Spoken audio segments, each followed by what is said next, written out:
7 तारीख को विक्रमादित्य सिंह जो हिमाचल प्रदेश के आज पीडब्ल्यूडी मंत्री हैं, उनका चंबा ज़िले का दौरा चालू हो रहा है। वो 3 दिवसीय दौरे पे आ रहे हैं।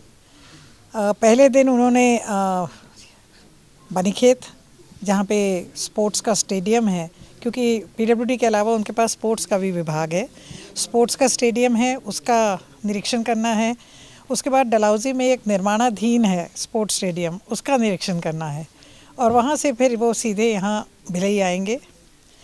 माता के मंदिर में पहले दर्शन करेंगे, शीश निभाएंगे और फिर उसके बाद यहाँ ये रेस्ट हाउस जो आप देख रहे हैं, ये भव्य इमारत जो बन के तैयार हुई है, ये आज से 6 साल पहले अप्रैल के महीने में 2017 में इसका शिलान्यास तत्कालीन मुख्यमंत्री राजा वीरभद्र सिंह जी ने किया था। और इस शिलान्यास के करने के बाद ये बिल्डिंग तैयार जो पिछली सरकार थी उनके समय में हो नहीं पाई। उन्होंने इसकी AES नहीं दी, रिवाइज्ड पैसे नहीं दिए और काम जो है रुका हुआ था। सभी जानते हैं कि भिलई माता का मंदिर जो है, यहाँ लोगों का बहुत ज़्यादा आना जाना है।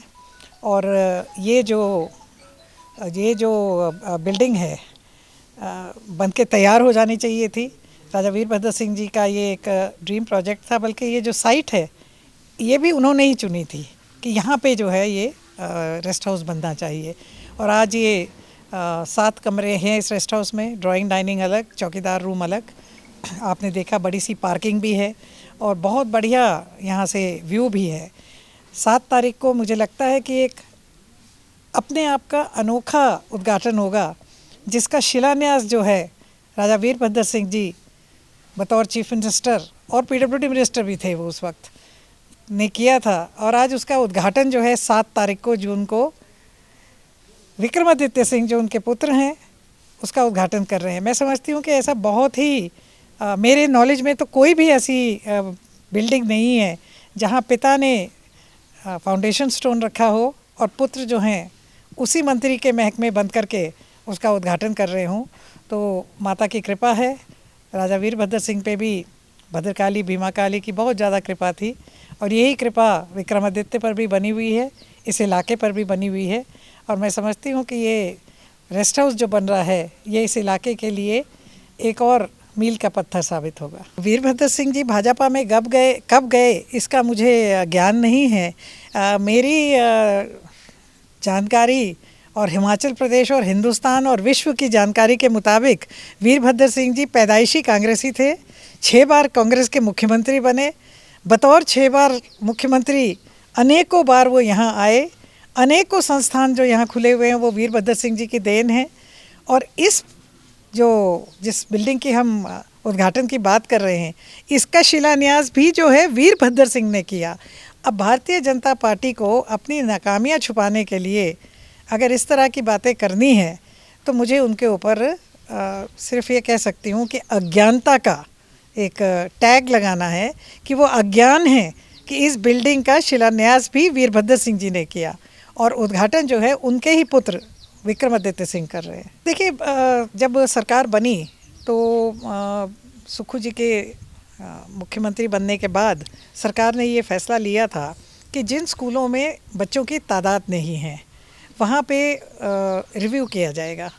तो रिव्यू किया गया और रिपोर्ट्स मंगाई गई।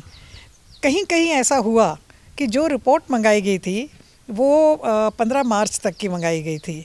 लेकिन असलियत ये है कि जो विंटर क्लोजिंग स्कूल होते हैं उनकी एडमिशन जो है वो 1 अप्रैल से चालू होती है। तो निश्चित तौर पे जो एडमिशन थी वो उसके बाद हुई।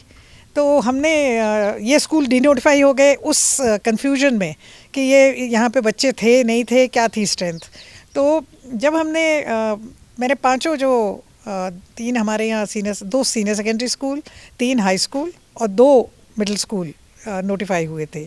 इसमें से दोनों जो सीनियर सेकेंडरी स्कूल हैं इनकी स्ट्रेंथ एक की 45, ग्रंगड़ जो सीनियर सेकेंडरी स्कूल है, गोली जिसको कहते हैं, और एक सरार उसमें 28, जबकि नॉर्म 25 था। तो हमने वो हेडमास्टर से मैंने रिपोर्ट लेकर के और उसी वक्त रोहित ठाकुर जी को भेज दी और सुखविंदर सिंह सुक्खू जी से बात कर ली जो कि मुख्यमंत्री हैं।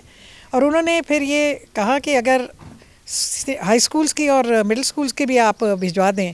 तो मैंने हाई स्कूल्स की भी जो तीनों हमारे हाई स्कूल्स थे उसमें एक लडेर जो कि खड़जौता में पड़ता है और एक झौड़ा, यहाँ 20 की और 21 की स्ट्रेंथ थी, मगर प्रियंगल में जो है स्ट्रेंथ कम है, 16 की है।